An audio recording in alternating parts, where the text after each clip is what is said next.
मेरा नाम मदीन इम्तियाज़ है और आज हम एक स्केट पार्क में जाके स्केटिंग करेंगे। ये एक छोटी सी गेम है जिसमें हम पोटेंशियल एनर्जी, काइनेटिक एनर्जी और फोर्स ऑफ फ्रिक्शन को पढ़ेंगे। तो सबसे पहले मैं आपको पैनल बता देता हूँ। ये सिमुलेशन जो हम यूज़ कर रहे हैं ये फेट ने PHET ने हमें प्रोवाइड की है और यहाँ पर हमारे पास एक हमारा मॉडल है जो स्केटिंग करेंगे और हमारे पास एक स्केट पैटर्न है। स्केट पैटर्न जो है वो हम खुद भी डिज़ाइन करेंगे फ्यूचर में। इसके अलावा मेरे पास मुख्तलिफ़ किस्म की चीज़ें हैं। जैसे मेरे पास पाई चार्ट है जो कि काइनेटिक एनर्जी, पोटेंशियल एनर्जी और थर्मल एनर्जी की पाई चार्ट्स हमें देंगे। अगर आपने पाई चार्ट्स नहीं देखे तो मैं आपको दिखा देता हूँ कि पाई चार्ट्स जो हैं वो किस तरह के होते हैं। ये देखें, ये एक पाई चार्ट है। इसमें ये आपको बता रहा है कि कितने परसेंट ये पूरा जो एक गोलदारा है ये 100% है। तो इसमें कितने फ़ीसद जो है वो इस वक्त काइनेटिक एनर्जी है, कितने फ़ीसद पोटेंशियल एनर्जी है और कितने फ़ीसद थर्मल। तो थर्मल एनर्जी ज़ीरो है इस वक्त। पोटेंशियल एनर्जी काफ़ी ज़्यादा है, ये 50 से ज़्यादा है क्योंकि एरिया जो ज़्यादा इन्होंने वो शेड किया वो ब्लू एरिया ज़्यादा है हमारे पास। और इसी तरीके से काइनेटिक एनर्जी कम है। तो ये पाई चार्ट होते हैं, पर मैं जिनको यूज़ करूँगा वो बार चार्ट्स होंगे। बार चार्ट्स जो हैं वो समझना आसान है। और इसके अलावा मैं यहाँ पर स्पीडोमीटर जो है, एक स्पीड का मीटर जो है वो लगाऊंगा। अच्छा, ग्रिड जो है, ग्रिड के साथ आप देख सकते हैं आपके पास पूरा ग्रिड आ जाएगा। अगर आप देखना चाहते हैं कि कितनी हाइट है और कितनी विड्थ है तो ग्रिड की ऐसा हमें ज़रूरत नहीं है। और इसके अलावा हम जो मैस है, जो इस मूविंग ऑब्जेक्ट का मैस है, उसको कम या ज़्यादा कर सकते हैं। तो अभी मैं उसको 50% के करीब जो है वो रखता हूँ। तो यहाँ पर मैं क्या करूँगा कि मैं जो हमारा मूविंग बॉडी है इसको मैं यहाँ पर मूव करूँगा। इस अगर मैंने यहाँ पर रखा हुआ तो आप देखें कि टोटल एनर्जी जो है, मैं इसको देखें, ये टोटल एनर्जी जो है वो सम होगा इन तीनों एनर्जीज़ का, यानी काइनेटिक एनर्जी जमा पोटेंशियल एनर्जी जमा थर्मल एनर्जी वो बराबर होना चाहिए टोटल एनर्जी के। तो इस वक्त काइनेटिक एनर्जी ज़ीरो है। क्यों? क्योंकि ये मूवमेंट में नहीं है, ये मूव नहीं कर रहे। काइनेटिक एनर्जी सिर्फ उन चीज़ों की होती है जो मूव कर रहे होते हैं। तो क्योंकि मूवमेंट नहीं है, ये स्टिल हैं बिल्कुल, तो खड़े हुए हैं, तो इसलिए ये काइनेटिक एनर्जी ज़ीरो। थर्मल इसलिए कि यहाँ पर फ्रिक्शन नहीं है। अभी हमने फ्रिक्शन जो है वो यहाँ पर आएगी हमारे अगले हिस्से में, पर इस वक्त यहाँ पे फ्रिक्शन नहीं है यहाँ पर, तो इसलिए थर्मल एनर्जी नहीं है। और पोटेंशियल एनर्जी मैक्सिमम है क्योंकि ये हाइट पे है, मैक्सिमम हाइट पे है। तो पोटेंशियल एनर्जी जो होती है वो हमेशा हाइट से होती है कि आप जो है वो अंडर ग्रेविटी कितना मूव कर सकते हैं। तो जितनी हाइट ज़्यादा होगी उतनी पोटेंशियल एनर्जी ज़्यादा होगी। तो इस वक्त सारी की सारी एनर्जी जो है वो पोटेंशियल एनर्जी की फॉर्म में इनमें स्टोर है। तो अब मैं क्या करता हूँ कि इनको मूव करवाता हूँ, तो स्पीड ऊपर जाएगी और फिर आप देखिए काइनेटिक एनर्जी जो है वो कैसे चेंज होगी। अब आप देखें कि काइनेटिक एनर्जी आई आपके पास और पोटेंशियल एनर्जी कम होगी। इनको अगर जमा करें, जमा इस तरीके से करें कि आप इस ग्रीन कलर के जो ग्राफ है इसको ब्लू के ऊपर रख दें। तो अगर इसको मैं उठा के इसके ऊपर रखूँ तो ये इसके बराबर आ जाएगा ना। तो टोटल एनर्जी सेम ही रही हमारे सिस्टम में। पर क्या हुआ कि पहले एनर्जी जो थी वो सिर्फ पोटेंशियल एनर्जी थी। अब टोटल एनर्जी जो है वो जमा है काइनेटिक एनर्जी। काइनेटिक एनर्जी इसलिए कि स्पीड आई है। अगर आप स्पीडोमीटर देखें तो उसका डायल मूव कर रहा है, ये बंदा मूव कर रहा है यहाँ पर, और पोटेंशियल एनर्जी के। तो अभी भी पोटेंशियल एनर्जी ज़्यादा है और काइनेटिक एनर्जी कम है। उसकी वजह यह है कि ये हाइट पर ज़्यादा है और अभी इनकी स्पीड कम है। तो हम इस नीचे आते हैं और अब आप देखें पोटेंशियल एनर्जी बहुत कम हुई क्योंकि हाइट कम होगी। पोटेंशियल एनर्जी का डायरेक्टली जो रिलेशन है वो हाइट के साथ है। जितनी ऊंचाई पर होंगे उतनी पोटेंशियल एनर्जी ज़्यादा होगी। तो अब ये कम ऊंचाई पर पोटेंशियल एनर्जी कम हुई, पर ये मूव बहुत तेज़ी से कर रहे हैं। देखिए स्पीड, तो स्पीड जितनी ज़्यादा होगी उतनी काइनेटिक एनर्जी होगी। अगर इस नीला ग्राफ को उठा के मैं इसके ऊपर रख लूँ तो ये फिर भी टोटल एनर्जी के बराबर होगा। अगर आप देखें तो यहाँ पे तकरीबन पोटेंशियल एनर्जी ज़ीरो है। और इस तरीके से अगर हम हाइट पे आएंगे तो पोटेंशियल एनर्जी बढ़ गई और हमारी काइनेटिक एनर्जी जो है वो कम हो गई। तो हाइट पर जो होंगे हम पोटेंशियल एनर्जी जो है वो हमारी मेन एनर्जी होगी, और जब हम नीचे होंगे, जब हम मैक्सिमम स्पीड गेन कर रहे होंगे तो हमारी काइनेटिक एनर्जी मैक्सिमम एनर्जी होगी। तो मैं एक मरतबा फिर आपको ये दिखाता हूँ, आप देखें ज़रा। हाइट पे पोटेंशियल एनर्जी ज़्यादा नीचे काइनेटिक फिर पोटेंशियल, तो दोनों साइड्स पर पोटेंशियल एनर्जी होती है और नीचे जो है जब आप मूवमेंट होते हैं काइनेटिक एनर्जी ज़्यादा होती है। थर्मल एनर्जी क्यों नहीं आ रही? उसकी वजह यह कि इसमें फ्रिक्शन नहीं है। फ्रिक्शन ना होने की वजह से अगर मैं इन साहब को रोकूंगा नहीं, मूविंग ऑब्जेक्ट को नहीं रोकूंगा, तो ये हमेशा इसी तरीके से चलते रहेंगे। उसकी वजह यह है कि ये आइडियल केस है जिसमें काइनेटिक एनर्जी और पोटेंशियल एनर्जी एक दूसरे में बदल रहे हैं और फ्रिक्शन इस सिस्टम में नहीं है। तो फ्रिक्शन हमेशा आपकी मूवमेंट के मुख्तलिफ सिमत में ज़ोर लगाती है और आपको रोकने की कोशिश करती है।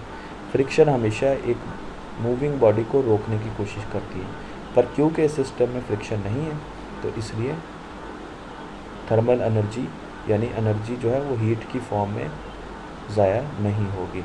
अब मैं इनका मैस बढ़ाता हूँ तो आप देखेंगे कि मैस बढ़ाने से क्या काइनेटिक और पोटेंशियल एनर्जी को और सिस्टम की टोटल एनर्जी को कोई फ़र्क पड़ेगा?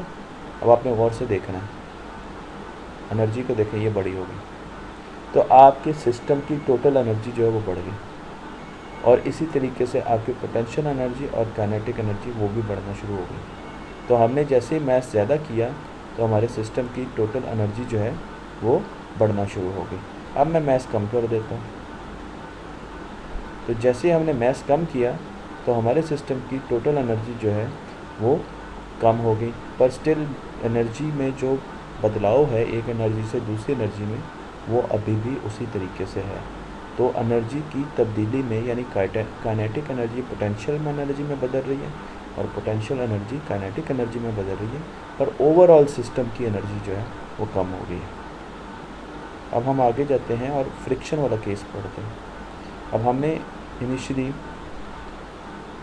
ये फ्रिक्शन का मैं फ्रिक्शन ज़ीरो कर देता हूँ, तो ये वही केस होगा जो अब हम अभी स्टडी कर रहे थे। काइनेटिक एनर्जी और पोटेंशियल एनर्जी एक दूसरे में ट्रांसलेट हो रही है, एक दूसरे में तब्दील हो रही है।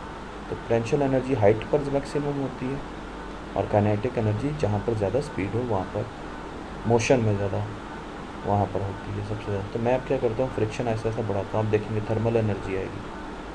अब थर्मल एनर्जी क्या करेगी, ये इसको रोकने की कोशिश करेगी। तो थर्मल एनर्जी हमेशा उस डायरेक्शन में होगी जिसमें वो इनको रोकने की कोशिश करेगी। तो जैसे जैसे थर्मल एनर्जी बढ़ेगी और टोटल एनर्जी के बराबर जाएगी, ये आदमी रेस्ट में आता जाएगा, क्योंकि वो अब टोटल एनर्जी जो है वो फ्रिक्शन में ज़ाया हो रही है।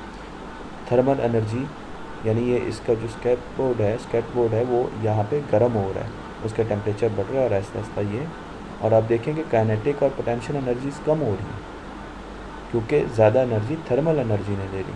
टोटल सिस्टम की एनर्जी तो उतनी रहेगी, तो ये फिर आहिस्ता आहिस्ता आ जाएंगे। अब अगर मैं सपोज़ इसी सिमुलेशन को चलाता हूँ और मैं यहाँ पर काइनेटिक फ्रिक्शन बहुत ज़्यादा मैंने कर दिया, तो अब आप देखिएगा कितनी तेज़ी से थर्मल एनर्जी जो है वो बढ़ेगी। तो पोटेंशियल एनर्जी यहाँ पर मैक्सिमम है। अब देखें, एक तो ये स्लो आए हैं, आपने देखा क्योंकि फ्रिक्शन बहुत ज़्यादा है, और अभी इन्होंने एक चक्कर पूरा नहीं लगाया, थर्मल एनर्जी देखे कहाँ पर पहुँच चुकी है।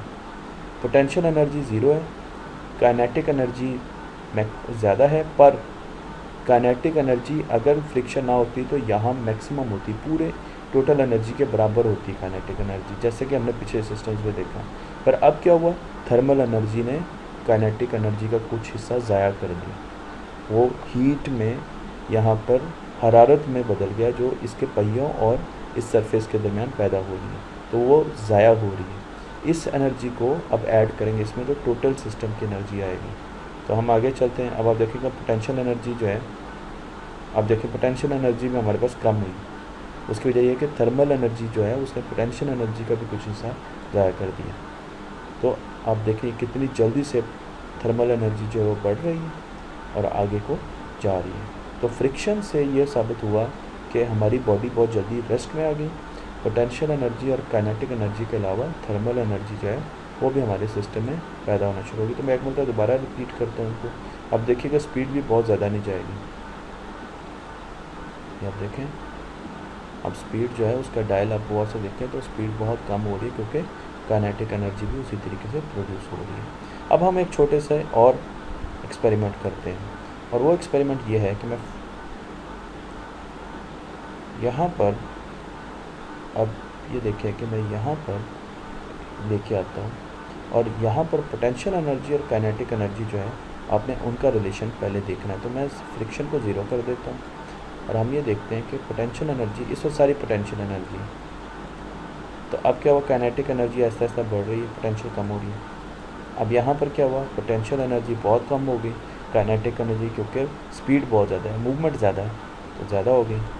अब थोड़ा सा चलें यहाँ पर, बजाय इसके मैं ये देखें, अब यहाँ पे फिर पोटेंशियल एनर्जी ज़्यादा हो गई। अब मैं आता हूँ यहाँ पर, तो काइनेटिक एनर्जी ज़्यादा हो गई। अब आपने पोटेंशियल एनर्जी को देखना है। मैं इसको अगर स्लो मोशन में चला सकूँ तो यहाँ पर देखें, अब देखें कि पोटेंशियल एनर्जी दोबारा ज़्यादा हुई। क्यों? क्योंकि हाइट ज़्यादा हो गई। अगर हम आगे जाएंगे तो पोटेंशियल एनर्जी फिर कम होगी क्योंकि हाइट कम हो रही है इसकी, और काइनेटिक एनर्जी ज़्यादा होगी क्योंकि ये मूवमेंट में आएगा। तो ये देखें पोटेंशियल एनर्जी कम होगी, काइनेटिक बढ़ गई, अभी और बढ़ेगी। काइनेटिक एनर्जी बढ़ेगी और पोटेंशियल कम होगी। ये देखें पोटेंशियल एनर्जी और बढ़ गई, पोटेंशियल एनर्जी कम हो गई क्योंकि हाइट मिनिमम आ गई, और काइनेटिक एनर्जी बढ़ गई। तो ये हमारा जो सिस्टम है, जो मूविंग बॉडी है, ये ऐसे मूव करता रहेगा। उसकी वजह ये है कि फ्रिक्शन नहीं है। तो ये एक आइडियल सिस्टम है। जैसे हम इसमें फ्रिक्शन डालेंगे तो फिर आप देखेंगे कि ये आहिस्ता आहिस्ता थर्मल एनर्जी भी रिलीज़ होना शुरू होगी, और उसकी वजह से काइनेटिक और पोटेंशियल एनर्जी दोनों कम होंगी, और मूविंग बॉडी जो है वो रेस्ट में आ जाएगी। तो आप देखें कि थर्मल एनर्जी प्रोड्यूस होना शुरू होगी, डेसिपेट होना शुरू होगी, ज़ाया होना शुरू होगी, क्योंकि अब इसके व्हील के और स्पेस, ये जो सरफेस है उसमें हीट प्रोड्यूस हो रही है, गर्म हो रहे हैं इसके व्हील। जिस तरह गाड़ी जून के महीने में सड़क पे टायर गर्म हो जाते हैं, इस तरीके से व्हील जो है गर्म हो रहा है और उससे हीट निकल रही है, और वो एनर्जी जो है ज़ाया हो रही है। पर वो हमारे सिस्टम की तो एनर्जी है, तो सिस्टम की एनर्जी जो है, अब हम मैं इसको ज़्यादा कर देता हूँ, तो आप देखेंगे थर्मल एनर्जी वो फ़ौरन टोटल एनर्जी को पहुँच जाएगी और ये बॉडी रेस्ट में आ जाएगी।